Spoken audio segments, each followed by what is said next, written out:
വാഴ എന്നുള്ള സിനിമ ഫാമിലിക്ക് ഇഷ്ടപ്പെട്ട് സാധ്യത വളരെ 100-ന് 200 കഴിക്കാവുന്ന ഒരു പടമാണ് വാഴ. പിന്നെ ഒരുപാട് നൊസ്റ്റാൾജിയ ആയിട്ടുള്ള മൊമെന്റ് ഉണ്ട്. സ്കൂളിൽ പോന്ന് പുതിയ ഫ്രണ്ട്സിനെ പരിചയപ്പെടുന്നു. സ്റ്റാമ്പിന് വേണ്ടിയിട്ട് ₹1 സ്റ്റാമ്പിന് വീട്ടിൽ പറയും ₹2. എന്നിട്ട് ബാക്കി പൈസക്ക് മുട്ടായാണ്. പിന്നെ പരീക്ഷ കഴിഞ്ഞാൽ ബുക്കും നോട്ടും എല്ലാം എടുത്ത് വെക്കുന്ന എനിക്ക് റിലേറ്റഡ് ആയിട്ട് ഈ സിനിമ കണ്ട റിലേറ്റബിൾ ആയിട്ട് തോന്നി. പിന്നെ എനിക്ക് തോന്നിയ ഒരു കാര്യം, ഈ സിനിമയിൽ ഒരുപാട് കാര്യം മിസ്സായി പോയിട്ടുണ്ട്. അതും കൂടി ഉൾപ്പെടുത്തിയിട്ടുണ്ട് ഈ സിനിമ ഗംഭീരമാവാന്.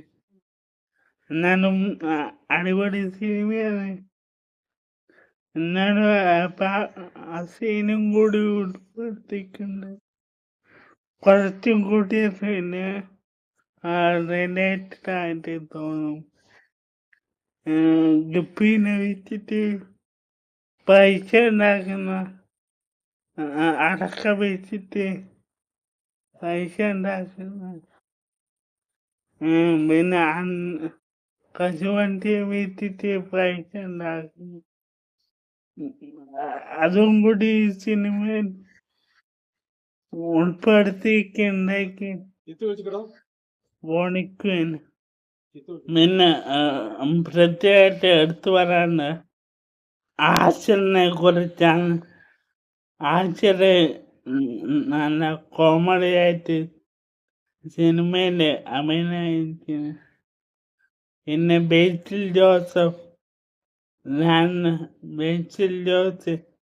രണ്ട് ഗസ്റ്റ് റോളിന് അഭിനയിച്ചിന്. അതും വളരെ സൂപ്പറായിക്ക്. പിന്നെ ഇതിന്റെ സെക്കൻഡ് ഹാഫ്, സിനിമേന്റെ സെക്കൻഡ് ഹാഫിലേക്ക് വരുമ്പോ ഈ പഠിച്ചിട്ടും പരീക്ഷ ജയിച്ചിട്ടും ഒരു ജോലിയൊന്നും കിട്ടാണ്ട് തേരാപ്പാരം നടക്കുന്ന ഒരുപാട് ആളെ പറ്റി ഈ സിനിമ റിലേറ്റഡായിരിക്കും. പിന്നെ ഈ സിനിമയില് 1-2 പാട്ടുണ്ട്. അതെല്ലാം എനിക്ക് നല്ലോണം ഇഷ്ടപ്പെട്ടു. അതിന് ഏറ്റവും നന്നായിട്ട് ഇഷ്ടപ്പെട്ട ഒരു പാട്ടാണ് മന്ദാകിനി എന്താകുമോ എന്നുള്ള പാട്ട്. അടിപൊളിയ. പിന്നെ ജീവിതത്തിൽ തീർത്തും തല്ലിപ്പൊളിയായിട്ട് നടക്കുന്നവരായിരിക്കും ചിലപ്പോൾ രക്ഷപ്പെടുക.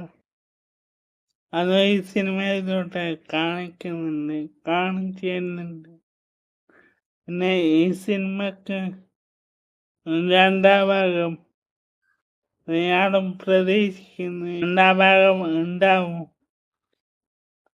അത് ഒരു ബിസിനസ് പ്ലാന് പൊട്ടി പാളി തന്ന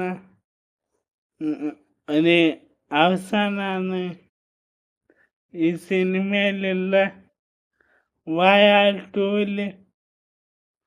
ബിസിനസ് പ്ലാൻ ഒന്നും കൂടി വിജയിക്കുമെന്ന്